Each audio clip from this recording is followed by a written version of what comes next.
mas-uuliyiinta ugu sareysa xisbiga mucaaradka ucid ee gobolka Togdheer ayaa si ballaaran u soo dhaweeyay gudoomiyaha xisbiga mucaaradka ucid oo muddooyinkii u dambeeyay safar shaqo ugu maqnaa dalka dibadiisa injineer faysal waraabe gudoomiyaha xisbiga mucaaradka ucid ayaa duhurnimadii maanta ka soo degay gegida diyaaradaha cigaal international airport ee magaalada Hargeysa waxaan leenahay gudoomiyaha marka hore soo dhawow geeyigaagii ku soo dhawow mar labaad iyo mar saddexaadba gudoomiyaha faysal iyo maxaan ku leeyahay aanu hambaryanayno isaga iyo shacabka reer Somaliland waxay ka jawaabaysaa taasi hadalkii madaxweynaha ay ahaa dulqaadku naga dhamaaday oo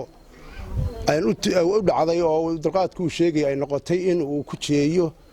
oo maanta soo degay oo ah mustaqbalka madaxweynaha dalka insha Allah saasan rajaynaynaa faysal waraabe isagoo iminka madaxweyne ahayn wadanka afuu ku difaaca hadalkii ay lahaayeen shaqadii ay lahaayeen dawladdu inay qabato xisbiga iyo cadaaladda iyo daryeelka faysal waraabe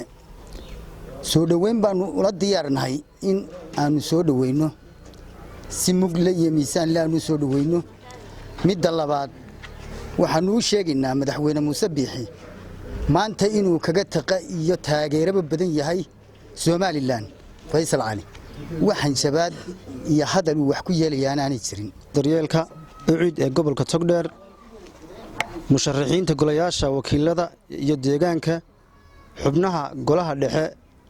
xisbiga ucid ku metelaya gobolka Togdheer iyo dhammaan taageerayaasha xisbiga ucid ee gobolka Togdheer waxaanu soo dhaweynaynaa marka hore oo si diiran aanu soo dhaweynaynaa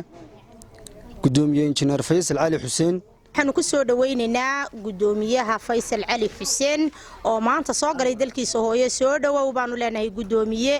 marka koobaad marka labaadna hadalaanu maqmaqlaynaa xan ah waa geelow socotay buu maanta ciin daaqada lagu yaabaa oo maanta geelkii hore ku soo noqday magaalada dalka Somaliland isagoo safar dibadda kaga yimi oo ku maqnaa hawl qaran dibadda ugu maqnaa ayaamahanba waxa aanu la qaybsanaynaa soo dhawaynta ay muqdisho ay ku soo dhaweysay magaalada Hargeysa ee madaarka isugu tagtay taa mid la eeg ayaanu anaguna halkan aanu soo dhaweyn u sameeyno gudoomiyaha xisbiga mucaaradka ee ucid faysal injineer faysal waraabe oo maanta Hargeysa ka soo degay runtii faysal waraabe waxa weeye waa rukun kamida ama waxa weeye tiir kamida tiirarka ay Somaliland ku taagan tahay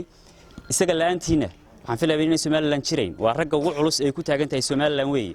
Abdaqani Baafo telefishinka caalamiga ah ee RTN magaalada Burco.